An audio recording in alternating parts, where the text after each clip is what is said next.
सीता नवमी कब मनाई जाती है और क्यों मनाई जाती है और इसमें हमें क्या करना चाहिए, यह सब मैं आपको बताने जा रही हूँ। राम राम, कैसे हैं आप लोग? ईश्वर कृपा से आप सब अच्छे होंगे। ईश्वर सब पे कृपा बनाए रखे, सबका कल्याण करें। आज मैं बता रही हूँ सीता नवमी के बारे में। सीता नवमी कब मनाएं हम और इसमें किस तरह से हमें क्या करनी चाहिए, क्यों मनाई जाती है, इस सब चीज़ों के बारे में मैं आपको बताने जा रही हूँ।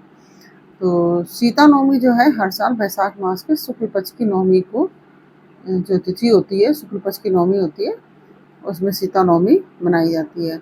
यह दिन माँ सीता को समर्पित है और इस दिन माता सीता जो है वो प्रकट हुई थी। और इस साल यह जो सीता नवमी है यह 16 मई को मनाई जाएगी और इस दिन माँ सीता की आराधना करने से सुख समृद्धि की प्राप्ति होती है। अगर हम माता सीता की आराधना करते हैं तो हमें सुख और समृद्धि की प्राप्ति होती है। वही हम आपको ऐसे स्रोत के बारे में भी बताने जा रहे हैं जिसका इस दिन पाठ करने से माँ जानकी की कृपा आपको प्राप्त होगी और साथ ही मनोरथ भी पूर्ण होंगे। सीता नवमी का जो शुभ मुहूर्त है, वैदिक पंचांग के अनुसार वैशाख मास के शुक्ल पक्ष की नवमी 16 तारीख को 2024 को सुबह 4:51 पर प्रारंभ हो रही है और साथ ही इस तिथि का समापन 17 मई को सुबह 7:19 पर होगा। ऐसे में उदया तिथि के अनुसार उदया तिथि को आधार मानते हुए माता सीता नवमी 16 मई को गुरुवार के दिन हम सब मनाएंगे और उस दिन ही मनानी चाहिए। और वही सीता नवमी शुभ मुहूर्त सुबह 11:07 पर शुरू होकर दोपहर में 1:22 तक रहेगा और इस दिन हमें जानकी स्तोत्र का पाठ करना चाहिए। माता जानकी की पूजा करनी चाहिए। सीता जी को माता जानकी भी कहा जाता है और ये तो आप सभी जानते होंगे। और माता सीता भगवान श्री राम की पत्नी हैं और यह राजा जनक को किस प्रकार से प्राप्त हुई है मैंने आपको पिछले वीडियो में बताया है कि माता सीता का प्रकट कैसे हुई थी। माता सीता प्रकट, यह माता सीता कैसे प्रकट हुई इस बारे में भी मैं आपको बता रही हूँ। वैशाख मास के जो शुक्ल पक्ष की नवमी तिथि को राजा जनक खेत में हल चला रहे थे और उसी दौरान एक कलश में से एक कलश जो रखा था, या बक्सा कह लें या कलश कह लें, उनसे उनका हल टकराया और उन्होंने उसे धरती से निकाला और खोला तो उसमें एक कन्या थी जो शिशु कन्या थी और जिसका नाम सीता रखा गया, क्योंकि जो हल की जो नोक होती है उसको सीत कहते हैं, तो इस वजह से उनका नाम सीता रखा गया। क्योंकि जो जोती हुई भूमि का तथा हल की नोक को सीता कहते हैं। जब भूमि जोती जाती है तो उसको सीता कहते हैं। इस दिन वैष्णव समुदाय के लोग माता सीता के निमित्त व्रत रखकर पूजा करते हैं और इस दिन व्रत रखने वाले पृथ्वी का दान करने का भी फल है, सभी तीर्थों के दर्शन का भी फल मिल जाता है इस दिन व्रत और दान से। और इस दिन स्नान आदि से निवृत्त होकर आप व्रत का संकल्प लीजिए, उसके बाद माता सीता की कथा सुनिए। तो माता सीता की जो उत्पत्ति कैसे हुई, कैसे हुआ, यह मैंने आपको भी बताया।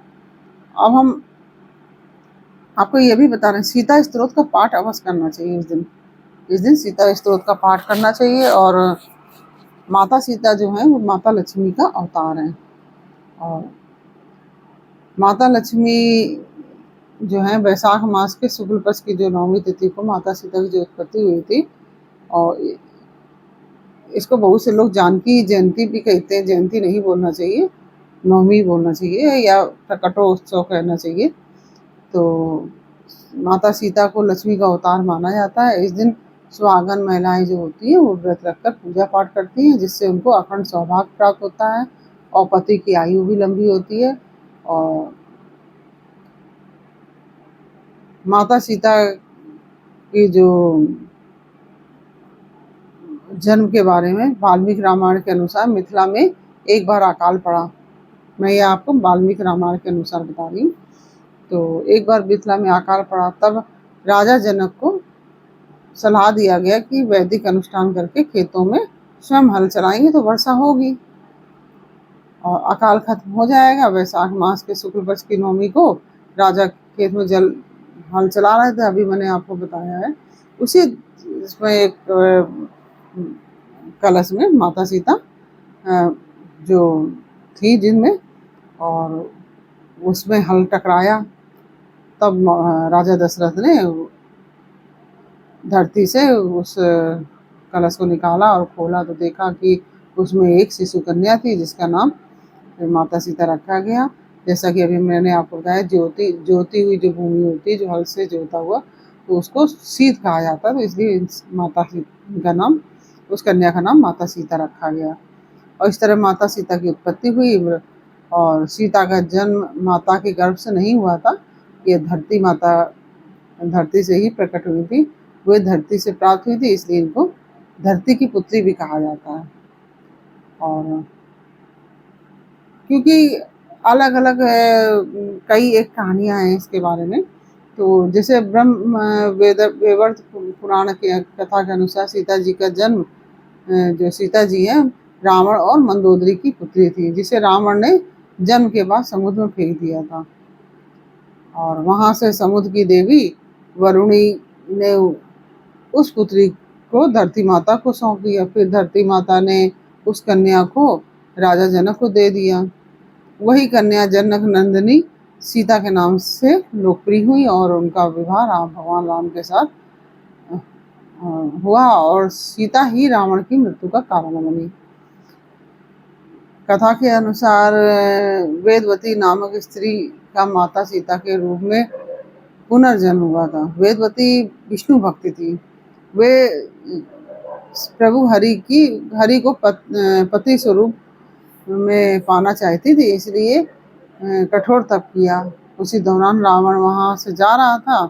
उसने वेदवती को देखा और मोहित हो गया। रावण वेदवती को अपने साथ ले जाना चाहता था, लेकिन वेदवती ने आत्मदाह कर लिया। उन्होंने रावण को साफ दे दिया कि वे उसकी पुत्री के रूप में जन्म लेंगी और उसके सर्वनाश का कारण बनेंगी।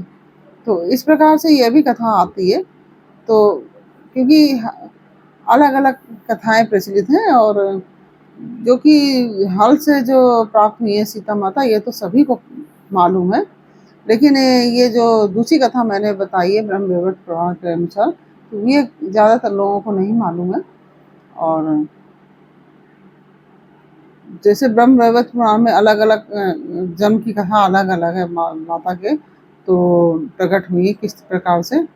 तो अद्भुत रामायण में भी सीता की तीसरी कथा है, जिसके बारे में गृहस्थ मत ऋषि जो हैं उनकी देवी लक्ष्मी को पुत्री के रूप में पाना चाहते थे। वे इसके लिए तप कर रहे थे। तो एक दिन वे आश्रम में नहीं थे, तो रावण पहुंचा और वहां मौजूद ऋषियों को मारकर उसके खून को कलश भर लिया। उनको ऋषियों को मारकर उनके जो खून था ऋषियों का, उससे कलश को भर लिया और उसे लंका में लाकर अपने महल में छिपा दिया।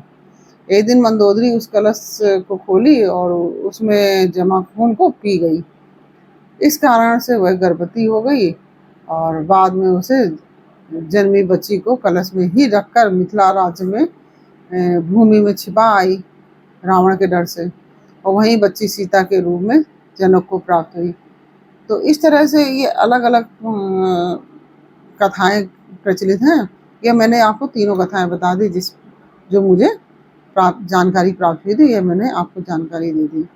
तो इस तरह से माता सीता का प्रकट हुई थी। और सीता नवमी, वो नवमी का ही दिन था जिस दिन माता सीता प्रकट हुई थी। वैशाख मास की शुक्ल पक्ष की नवमी तिथि थी, और